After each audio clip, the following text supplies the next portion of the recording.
I still remember the CFO calling me. He's like, Stan, make them stop. I mean, I give them 50 answers, they ask 30 more. It's like whack-a-mole. You know, every time I answer their question, and he's very thorough, but he hadn't been through the process. So getting back to my earlier point about a champion on the other side, you do need to have somebody weighing in. In this case, the company, a lot of resources on HR, finance, legal, and maybe just, usually on our side, even if it's a bigger company, they've got, a couple of people, and they're trying to do everything. You're also, of course, trying to keep it quiet from all the employees. There's a small group that knows only. So there's a lot of distraction, a lot of effort for management, and if you can have some guidelines and priorities on the other side about what they're most interested in, what's most important, you can manage that process. Why is it important? Just quickly on the diligence is a couple of things. Obviously, people think about correctly that it's part of the acquisition, the buyer knows what it's getting. It's also important in two other ways. There's, for at least larger deals, you don't sign and close on the same day. Usually there's some conditions, maybe it's in a trust filing, maybe it's third-party consents, and maybe it's a key employee signing up to certain arrangements. So you sign an agreement, it's binding, and the closing conditions are the representations have to be true, the covenants have to be met, in all material respects or some words like that. So you're at risk to close. The last thing you ever want to do, usually when you sign the deal's announced, last thing you ever want to have is a target company, and I haven't had this happen, though we've had buyers think about it, is to change their mind, and then you're damaged goods. You've announced, the customers know that you're not a standalone, they have questions as to your viability perhaps. So certainty of locking in, that's some of the things that we spend most time negotiating with call a tight deal. Certainty of closing is critical. If there are big problems in diligence that aren't disclosed and they're discovered between signing and closing, that could create an issue for your ability to close on time or at all. A second reason is after the fact. I alluded to indemnity and escrow, and some of you know what those are. But essentially the buyer has the ability to come back and say, if things were not true as of the date you said they were at closing and at signing, then we have a right to come back to you for our costs. And there's a couple of dynamics, one of which is they're the ones writing the checks, not you now. It's hard to manage that, and they'll probably be more liberal with your money than you would be. Second is that you can't really fix it well after the fact. The buyer is a big company, usually they have resources. If somebody has a claim with you, they know the buyer has money, and it's different from your ability to go and kind of take care of it on the other side of the fence pre-deal. So the diligence is important there to flush those out and make sure that if there is an issue, you address it before closing. Some of the other main items of an agreement in our last couple moments, or in case there are specific questions, obviously you have your merger, the pricing. The earn-out deals are interesting. It's probably the most litigated area of M&A. They're interesting in terms of a lawyer or financial person putting them together, but they also are by far and away what keeps me up at night with these things. Because no matter what you write at the end of the day, the buyer controls your company. And as much as we try in every deal to write things like the buyer has to commit resources, the buyer has to support the plan. Sometimes we'll say, here's the budget, you agree, you provide that. At the end of the day, they say, look, we're paying you all this money. We're not going to let you tell us how to run our business. So at the end of the day, if it's not executing as we believe, we've already got a lot of time and money into it, and we need the ability to change course or to do whatever we think is best for our whole business. So you're really somewhat at their mercy if there's an issue. One thing you can do to help is to limit the kind of financial metrics and things you do. For example, bookings or gross revenue versus having profit or other things where you have either a division or even something that's not a real P&L that governs your business. So earn-outs require a lot of thought, and I always ask clients, would you think about doing this deal if you didn't get a nickel from the earn-out?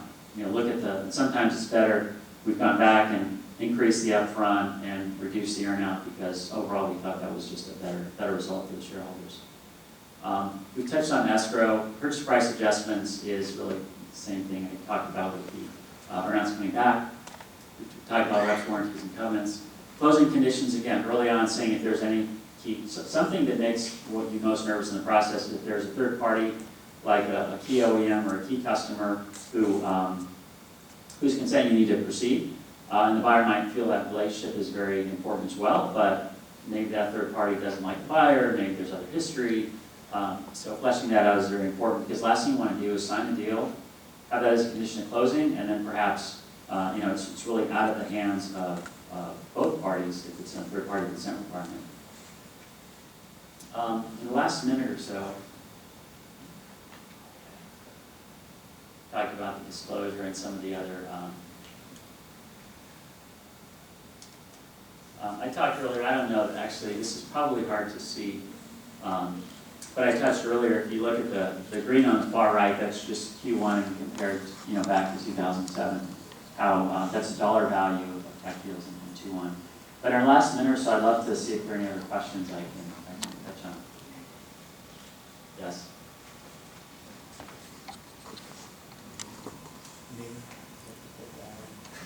Manish Sanyal, IIM Madras. My question is, does the buyer have to disclose his intention of what he intends to do with the company?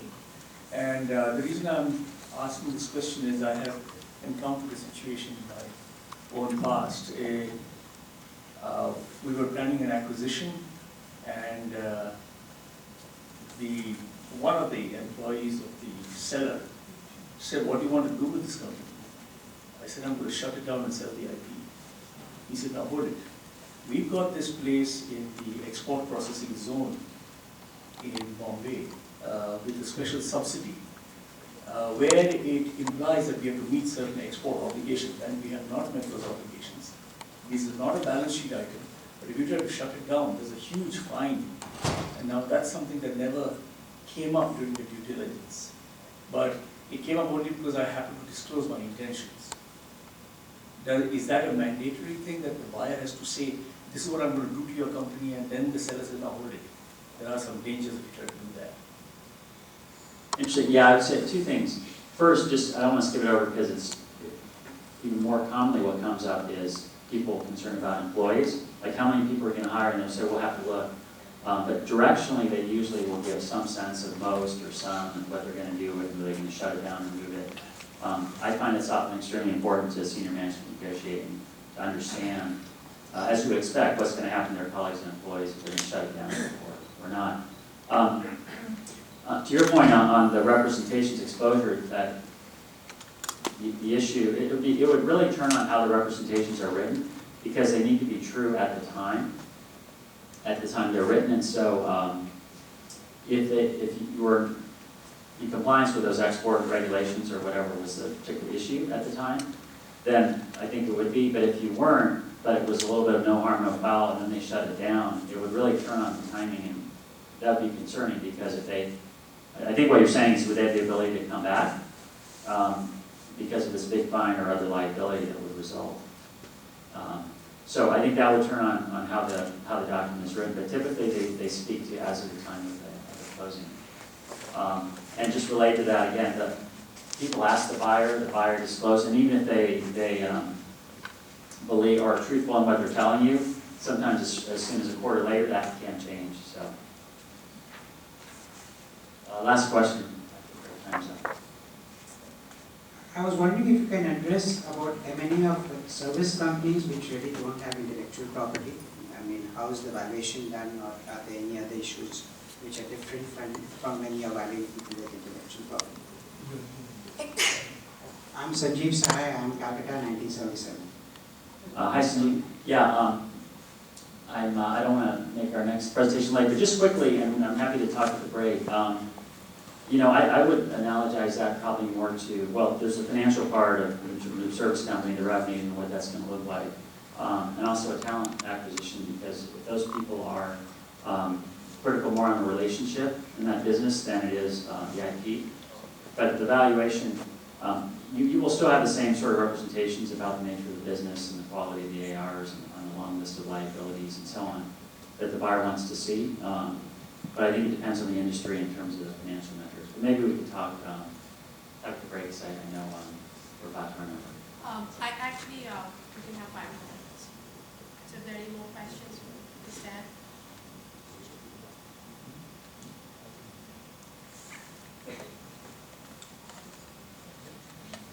That's it? Okay, well, thank you, everybody.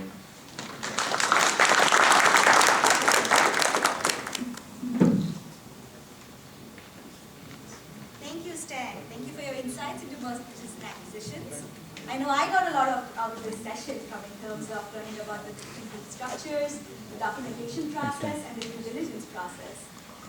We'd like to show our appreciation by presenting Stan with a small token. Okay, I'd like to call upon Pawan. Please present draft work list. Thank you.